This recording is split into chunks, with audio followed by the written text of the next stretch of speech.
उपमुख्यमंत्री अजित पवारांनी आज पुण्यामधल्या अधिकाऱ्यांना चांगलंच झापलंय। अजित पवार आज जीएसटी भवनाची पाहणी करत होते त्यावेळी अजितदादांना इमारतीच्या पहिल्याच पायरीचं सिमेंट साफ झालं नसल्याचं दिसलं। यावरून अजितदादांनी संबंधित अधिकाऱ्यांची चांगलीच खरडपट्टी काढली आहे। जीएसटी भवनाच्या आतील बाजूला असलेल्या जागेत एक ड्रेनेज चेंबर होतं, त्यावरूनही अजित पवार अधिकाऱ्यांवर चिडलेले पाहायला मिळाले।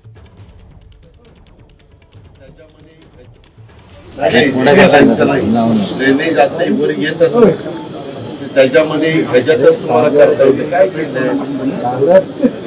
नाही पैसे इथं का नाही झालं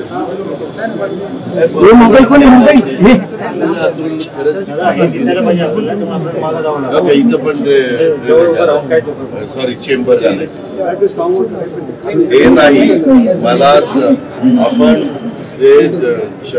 त्याचं कव्हर देखील त्याच्यातच करू शकतो।